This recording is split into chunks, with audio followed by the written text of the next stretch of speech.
I'd give our offense that opportunity 100 out of 100 times, and they score on them 98 out of 100. Tonight was just one of the ones that we didn't. It's just mental mistakes, right? You know, everything that we did mistake-wise was self-inflicted, and we just got to get better. We talk about it all the time, right? Every football team has injuries. Every season you're going to have injuries. But it looks like you guys have dealt with a lot of lengthy injuries this year. And it's forced you guys to kind of get creative, right? We were just talking to Justin a second ago. Kind of what is that conversation like in that war room? You guys are kind of matching wits amongst coaches, understanding we might have to play some guys out of position. No, I don't think we practice guys in different positions, so it's not a surprise when you're like, oh goodness, somebody goes down, it's next man up, but we practice those situations where, Justin's been working his butt off. We just told him, hey, we need you to have 2 consistent weeks, and he was able to do that. And obviously it showed on the field tonight. And he's a heck of a football player, and he'll be a good weapon for us going down the stretch.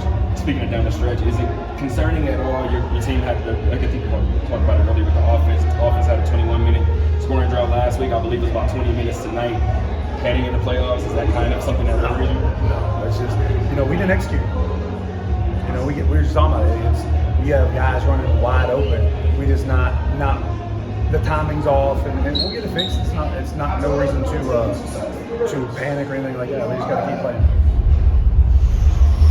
Coach, during his losses this season, field goal kicking has been somewhat of an issue, whether it been points after the touchdown or just field goal kicking in general. What have you said to Kevin, or what do you think Kevin may need to do mentally moving forward, especially for this playoff push? Keep your head up, right? If you think about it, people always talk about the negative for the kicker, and that's the worst position in the world. You get all the praise when you kick the game winner in Arizona. You get all the praise when you get us through the other games and stuff like that. But you get all the blame when we miss a game here. It shouldn't have come down to that. That's the bottom line, right? We're fortunate enough to have a kicker that we trust and rely on. And I'll put him in that situation again. That he makes it.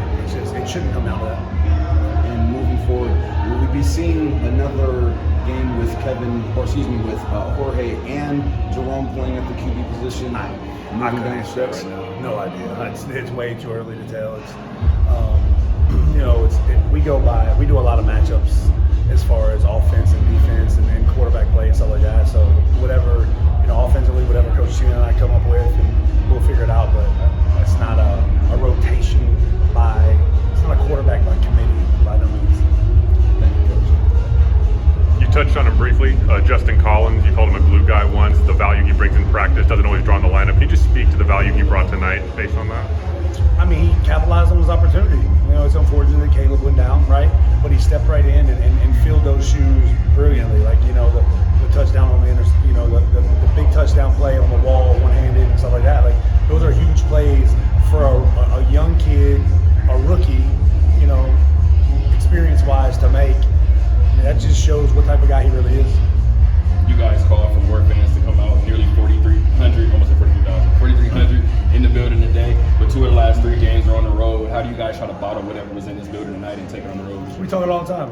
BYOE, bring your own energy, and that's just what we do, and that's what we do on the road. And we'll go get ready to play a tough San Diego team next week and move on.